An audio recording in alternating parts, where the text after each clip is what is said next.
Okay, so you have a family member who wants to do something really nice for you. They want to leave you their home after they pass. Well, that's a very nice gesture, I have to agree. However, there's some things to consider. And let's say that that person says, well, in case something unexpected happens, I want to make sure that the house doesn't get caught up in probate. I'm going to add you onto the title of the property. And I'm going to add you on as a joint tenant, which is the right of survivorship. So if something were to happen to me, you automatically get the home. Sounds pretty good, right? Would you go for that? Well, not so fast, okay? And let me explain to you why. Because when you are added on as a co-owner and the other party passes, yes, the home now all belongs to you, as well as the debt associated with the home, as well as the equity that's been established in the home, and the capital gain of that property. So if that property had been purchased 10, 20 years ago, and all the equity that's been gained now could be considered capital gain when you turn around to sell the property. There's exclusion for a certain amount that you can transfer or receive without paying gain on it. But if it is something that's owned for a long time or is appreciated significantly, then you're going to be responsible for the capital gain. I'm sure that's something you're not looking forward to. So that can be avoided, of course, is don't add you onto the title, or don't add your family member onto your title if you want them to get the home. Instead, put them in your will. Let them inherit it through the process of wills and trust. Now, I'm not an attorney, I'm not an accountant. I just know from experience in real estate how things work in that regard.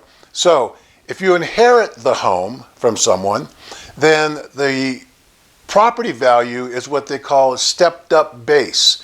So it no longer is what it was originally purchased for, it's what you receive the property value at the time you receive it in the inheritance. So there is no gain at that point. Now, if you hold on to it in another year or two and there's gain, then you could be responsible for that gain.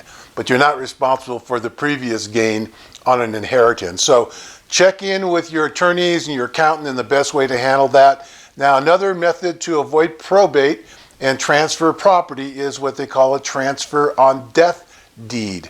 Now, it works similar to a transfer on death bank account when someone passes, so someone else is able to take that bank account, use those funds for whatever it might be, paying off debt, paying bills, paying for funeral services, whatever it might be. So check with your state, because not all states will allow for transfer on death deeds. And if you do, you can normally avoid probate and not be responsible for paying capital gains tax. Not in all situations, and I'm not saying that's verbatim, so it is a method that you can check on without necessarily having to be added in a will or added onto the title. Now, the other thing too to consider is when you do inherit a property is the state that you live in, because there are still several states that do have inheritance tax. So a lot of them seem to be on the East Coast: Pennsylvania, Maryland, Rhode Island, I believe, Kentucky also, you've got Iowa, and if you're in Nebraska, oh boy, because Nebraska has the highest inheritance tax potential, up to 18%, okay? So it's still far better than capital gains tax percentage, but that is still pretty high. Most of the states that do have inheritance tax start at 4%, okay? And Nebraska is the highest, going up to a maximum currently of 18%. So you need to check with your attorneys, check with your accountants, check with the laws in your state if you're looking to receive real estate from a family member through the course of adding on title, an inheritance, in a will, in a trust, or a transfer on death deed.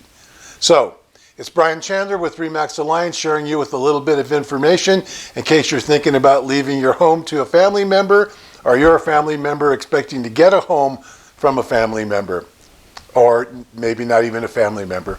So, once again, take care until next time. It's Brian Chandler checking out.